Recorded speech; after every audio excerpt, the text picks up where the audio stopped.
If you like close high school football games, Week 4 in the Fredericksburg area did not disappoint. We'll recap the latest news and highlights in this week's Varsity 360 right now.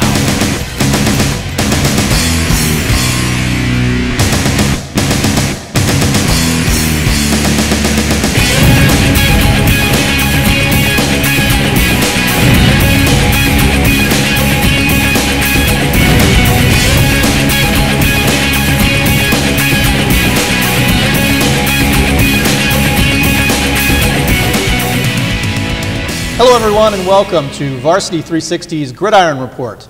I'm Mark Coleman, here to take a look at the week's top stories in Fredericksburg area high school football.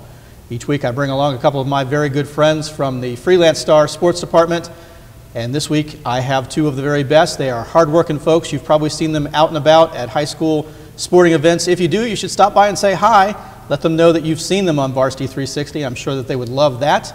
I have the Fredericksburg's Freelance Star Assistant Sports Editor, Mr. Justin Rice. Hey, Justin. Mark, how you doing?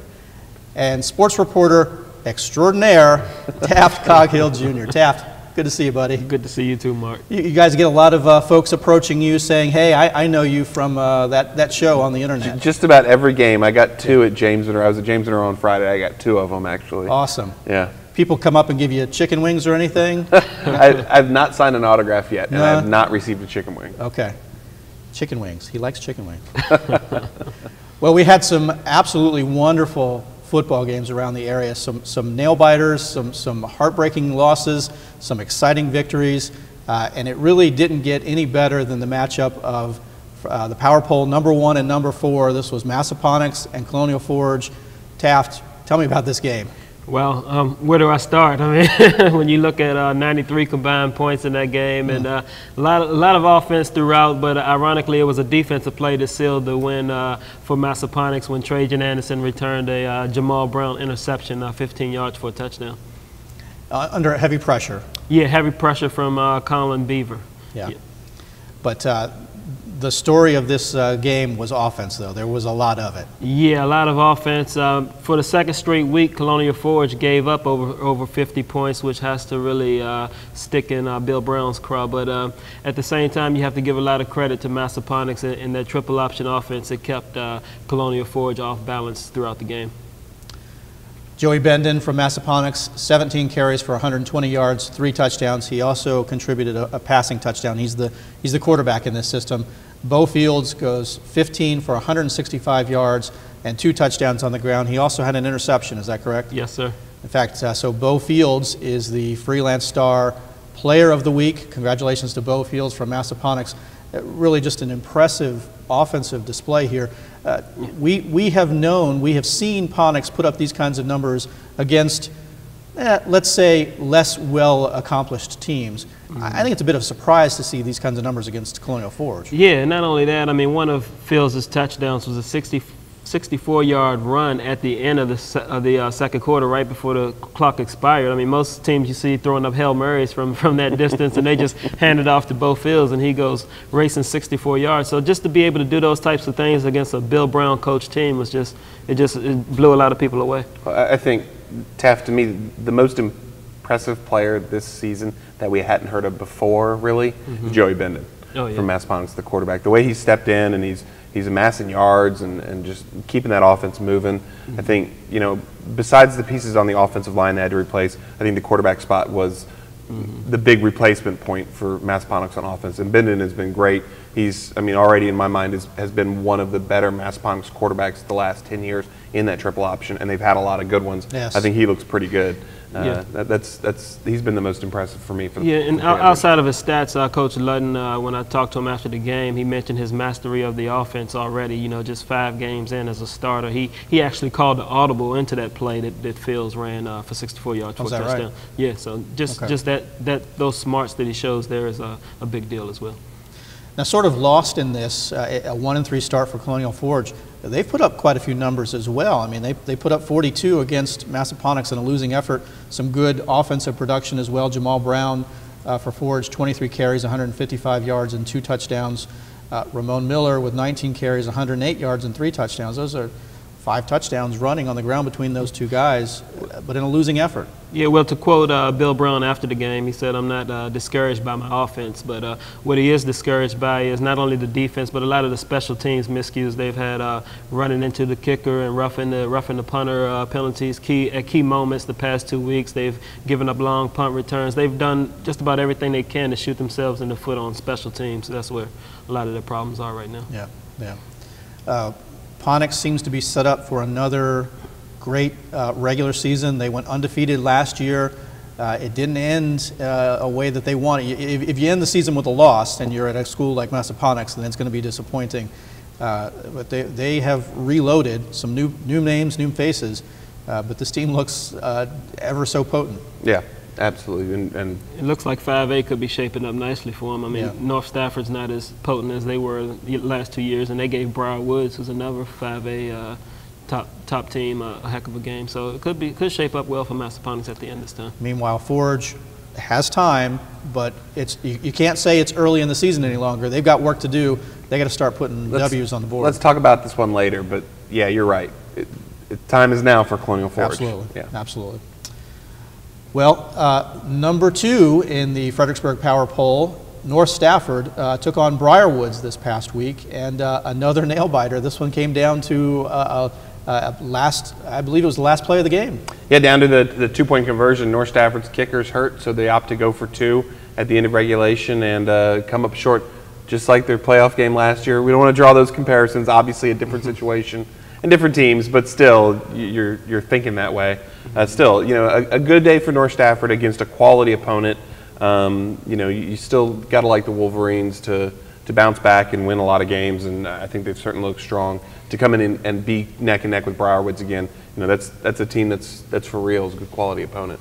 Yeah, if you're looking to compare yourself, they played some good opposition now, and this was an awfully close game. I think this might have been North Stafford's most impressive showing of the season, even though it was in a loss. I mean, when you look at the way they've kind of struggled with JM and with Brook Point, and to go in there and play Briar Woods as tough as they did, I think it might be their most impressive game of the season. Jimmy Edwards, the North Stafford quarterback, put up the ball quite a bit, 20 for 30 passing, 261 yards and 3 touchdowns. A little bit of a different approach from North Stafford. I think if you look at the box score there, the rushing yards were hard to come by for both these teams. I think it's probably 2 quality defenses. But for Edwards to come out and have a good day and show that he can throw the ball a little bit, maybe that spreads things out. I know North Stafford wants to run the ball primarily, but I think it's a good showing from Edwards, again, against a quality opponent. Lots to build on for North Stafford for sure. So number 2, North Stafford falls 23-22 to Briar Woods. Meanwhile, number 3, James Monroe, ended up in a battle that I don't think too many people expected. It was a shootout against Petersburg that again came down to late game, not heroics, but late game. The game was decided late in the game. It was 32. It was 32-8 at the half. So at the halftime, you're thinking, yeah, James Monroe well in control of this one. Keyshawn Johnson caught 2 50-plus yard touchdown passes. James Monroe's in control of the game. Scroggins, I think, is a little dinged up, and they had him out. They had Kendrick Wilkins out there for a series, who also led them down to a touchdown, and they're well in control. And then the Petersburg offense shows up. The James Monroe defense maybe tackles a little suboptimally. Is that a good way to put it there? Petersburg had an impressive set of athletes at the running back, and when you did not tackle those guys, they were every bit as fast as JM. And also Petersburg, as I understand, is a team that has had trouble with self-inflicted penalties or self-inflicted wounds. That did not happen to them this week. So what happened was you had these playmakers getting the ball, and the JM defense not tackling, led to a lot of big plays in the game. Petersburg returned a kick. Keyshawn Johnson, of course, had a great 95-yard punt return. It's the kind of punt return you never see because you don't want your guy catching the ball at the 5. In this case, it's where you got to catch it to make it 95 yards. When you see the play happen, it wasn't an unreasonable move for him to catch the ball. He had space, and he had a chance. The ball checked up. He had a chance to pick it up and not have JM pinned at the 5. Gets it out to the 10 or 15. Instead, he goes one way, reverses field, goes across the other way, all inside about the 6-yard line, and then ended up breaking a tackle, finding a hole, and taking it to the house 95 yards. Johnson had a great game. And, they did just enough on offense, never really figured it out on defense. I know they did not want to give the ball back to Petersburg. at the end. I'm sure. Yeah. I'm sure. So JM moves to 3-1. They've got a bye next week. To get through that stretch, they played a pretty tough schedule to open the season. 3-1. I think Coach Survey is probably feeling pretty good right now. You would think so. I don't know how he would feel about giving up 42 points to Petersburg, but they do have a bye week, a chance to get all that straight because they have another explosive offense they're going to play with Essex right after the bye week. So. Yeah, and still Cortland to come as well. Still, my PowerPoints JM is near the top of the 3A East, and if they keep winning, they're going to be just fine, top 4 in that to host at least 1, 2, 3 playoff games down in the regional tournament. Yeah, perhaps more late season Maury magic there. Perhaps we've heard that story before. Well, number 5 Eastern View surprisingly didn't have a close game. All the other teams in the top 5 did. They were able to handle Hanley pretty easily, 46-16. Like what I did there? You've been saving that fun. Yeah, this was a Saturday afternoon game up in Winchester, so it was the trap was set where they could have went up there and had an off game, but Eastern View, they seem to be clicking on all cylinders right now behind Kendrick QB and Josh Stallings, and QB with 151 yards and a rushing touchdown, and also a passing TD, a receiving TD, and an INT return for a TD. I mean, what didn't he do? Yeah, I think the article said that he hit for the cycle basically. So, yeah, I think importantly, this is. I look at Eastern View's schedule, and I think there are 2 games we talk about we're going to measure them with. I think the Hanley game is certainly one of them. I think Liberty coming up down the road will be one we're going to measure Eastern View with. So I think this is a good checkmark, win for we're 1/3 of the way through the season. Right. Josh Stallings, the quarterback, went 11 for 19, 251 yards, 4 touchdowns through the air. Jacob Settle was the recipient of 5 of those passes, collecting 130 yards worth of receiving yards there, and 2 scores, as Eastern View was able to win easily, 46-16. In other games around the area, Riverbend took their high-scoring offense on the road, visiting Orange. The Hornets actually got off to the early lead. First possession of the game, Jabari Washington bounces it outside to the right, breaks a couple of tackles, and scampers in from 27 yards out for the first score. The Bears special teams certainly showed up on this night. CJ Washington takes the punt, fields it around his own 22. And we probably wouldn't be showing you this highlight unless it was going to end up in the house. CJ Washington goes 78 yards, gets some nice blocks downfield here to tie the score up at 7 apiece. The Riverbend special teams was not done there, however. Garrett Weidel busts through the middle on an attempted field goal and blocks this one. The Bears will recover. This was actually the first of 2 attempted field goals that were blocked by the Bears. On the next play, it turns into the Zach Sims show. Sims is going to take this handoff, bounce it to the right, and go 55 yards, breaking some tackles himself. He'll be taken down at the 3.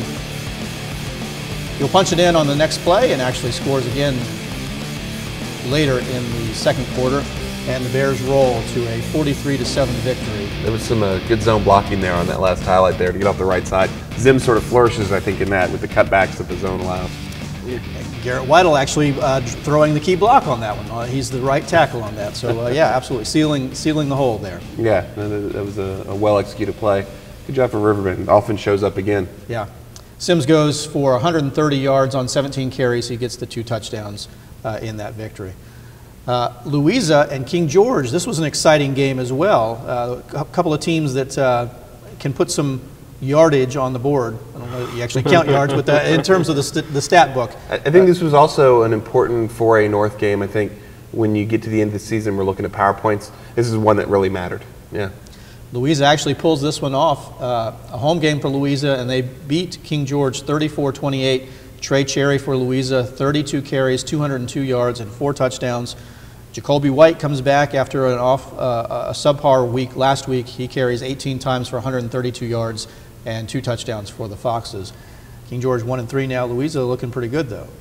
Yeah, a little surprised, right? I think that Louisa's gotten off to a better start maybe than I expected. Maybe not so much in the wins. But they played Cortland. They played Cortland pretty tough, and then they also picked up a win over Spotsylvania and now over King George. So yeah, they've come out and played well for Coach Mark Fisher. Yeah, I think they're in pretty good shape when they're talking postseason wise.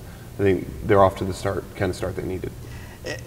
And I love this about Justin. So he is the master of computations for playoff scenarios. We'll save that for another week or two before we start getting into all of the different possibilities. But it's not too early to be talking about playoff implications. You know, it's only a 10-game season. Yeah. Most of these teams have played 4 games now. You're no longer at the beginning of the year. You're almost halfway through it, and like you mentioned, with King George being 1-3, they have to start racking up some wins here pretty quickly as well. I mean, I think it's also the whole you are what your record says you are. At some point, that's actually what you are, right? Yeah. We'll see. Yeah. Well, after an opening week blowout at the hands of Massaponax, Cortland certainly has looked sharp. They blanked Stafford 35-0. Anton Jenkins, 13 carries, 130 yards, and 3 touchdowns from that the 3-headed monster there for the Cougars. Yeah. I thought Stafford gives them a game. I did too. I thought so too, but important for Cortland after giving up 21 to Louisa. Some people thought that maybe the defense might be lacking. To come back with a shutout over a 6A team is pretty impressive. Spotsylvania, the Knights get their first win of the season, a 27-0 victory over Southampton. You got something there? Yeah. Okay. Just because what we were just talking about with the playoff points, those last 2 or 3 spots in the 3A East, unless something changes, it's going to be Spotsylvania, Southampton. It's going to be those two teams. This one right here, that was a huge game in terms of, do you want to go to the playoffs? That was a huge game. Okay. Yeah. Big morale boost for Spotsylvania. Absolutely, to get a win. Yeah. To get a win and a shutout win. Yeah. And that was at home, so all kinds of good things there. So good for the Knights there. Culpeper with a big victory, 41-16 over Fluvanna. Glasgow for Culpeper, 12 carries for 102 yards and a touchdown rushing. Yeah, that's real nice to see as well. Marlon Glasgow's a young man we wrote about a while ago. Runs he has one arm. Okay. Yeah, and he's a very impressive runner. Transferred from Easton View over to Culpeper, and it's good to see. I think this might have been his first or second game back, and good to see him putting up good numbers. Absolutely. Well, how's this for a game to show where you are, I guess? We talked about this last week, I did with Nathan. Colonial Beach taking on Sussex Central, a team that they've had a history of problems or challenges, I guess. I think they've lost 4 or 5 years in a row. They pull off the 18-6 victory. Lamar Lucas, 122 yards rushing and 2 touchdowns. Colonial Beach, what do you think? I think there were 2 of those Northern Net games. I think Washington Lee with their 22-21 win over Rappahannock as well. I think when you look at both those games, all 4 teams were undefeated coming into those games. Washington Lee gets the 1-point win against Rappahannock. Colonial Beach, of course, gets the win against Sussex. I think for both those teams, those are good statement games. Now, Colonial Beach and Washington Lee lead that pairing, still both undefeated. Meanwhile, a team that gets its first win of the season, a matchup of 2 teams that were looking for their first win. It came down to a game-winning field goal.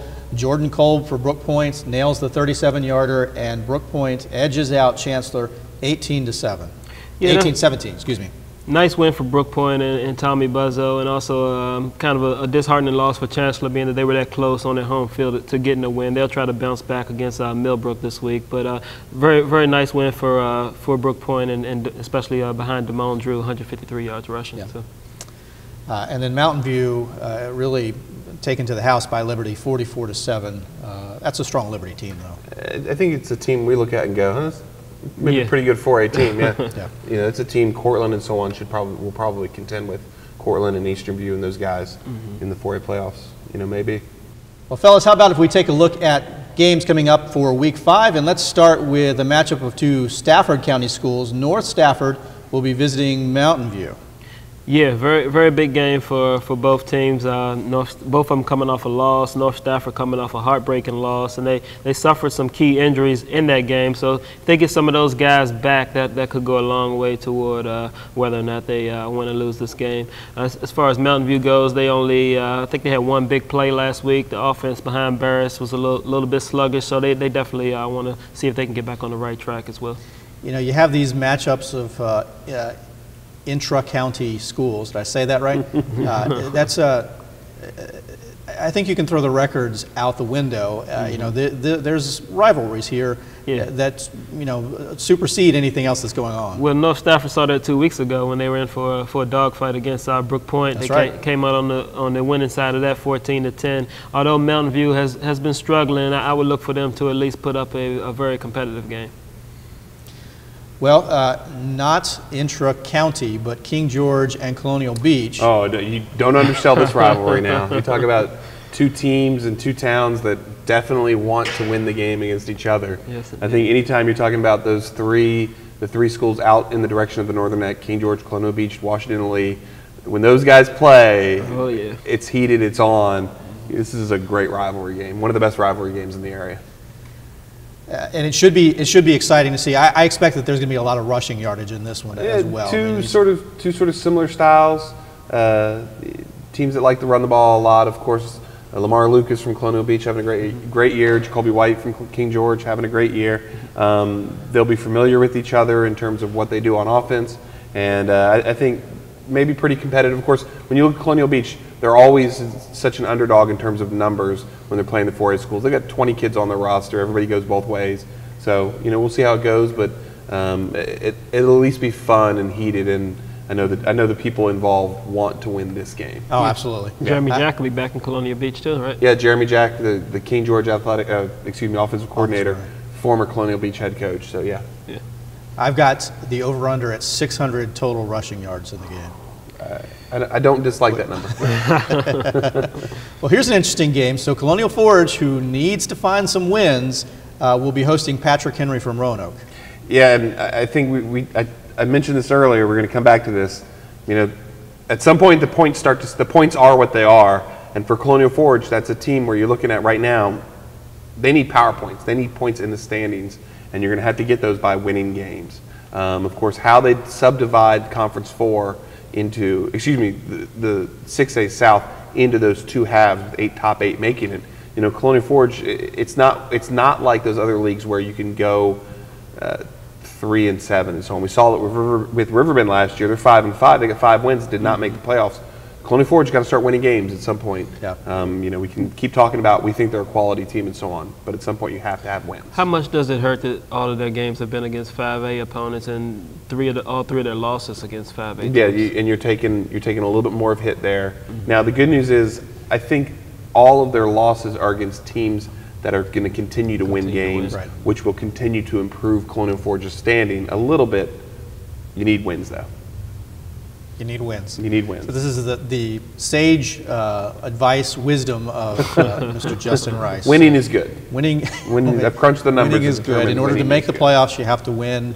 To be player of the year, you have to be on a good team, play deep in the season. There's all kinds of. He's just a wealth of information there, I tell you. Well, how about another interesting matchup? Brook Point will travel down 95 just a little bit to visit Riverbend. Yeah, this might be the most interesting game of the night because when you look at Riverbend, they were a team that, like you just mentioned, finished 5-5 last year and outside of the playoffs. But what hurt them was that they had no victories against AAA or I guess 5A, 6A type opponents. So this is their first crack at that after starting 3-1. It'll be interesting to see how they do against a 5A school. Yeah. Yeah, this is the game I'm most interested in seeing this weekend, just because of. I'm not sure we know what these two teams are. We think we know, but I'm not sure we know. Mm-hmm. I think we'll know a little more after this Friday. With those two. So this Riverbend, Nathan calls it, now I call it the Bear Raid offense. Yeah. They put up a lot of high numbers, high scores in 3 of the 4 games that they've played so far. It'll be interesting to see, can they sustain that? Is that really what this offense is? Defensively, they look pretty strong as well outside of that Cortland game. Was the Cortland game an anomaly, or is that really the Riverbend team that it'll be an interesting matchup because, like you mentioned, Riverbend's offense, Brook Point's defense just held North Stafford 2 weeks ago to 14 points. Last week, they showed up pretty tough as well. So it'll be an interesting matchup there. Absolutely, absolutely. And by the way, you can also catch that game live on the Riverbend Sports Network, riverbendsportsnetwork.com. We will be broadcasting that live. If you're looking for a game to listen into this coming week, hope that you tune in for that. Well, that's going to do it for this week's installment of Varsity 360's Gridiron Report. As always, I am so very thankful to have the good folks from the Freelance Star Sports Department with me. Justin, Taft, guys, it's always fun. Yeah. I'm the luckiest guy around. I'm the luckiest guy I know. Wow. Come on now, come on. I hope that you come back. Remember to say hi to these folks when you see them out and about at all kinds of sporting events. Ask them for an autograph. give them chicken wings, whatever it is, you know. And then also come back next week when we will be recapping Week 5 in Fredericksburg area high school football. For the Virginia Varsity Sports Network, I'm Mark Coleman. Thanks for watching, everyone.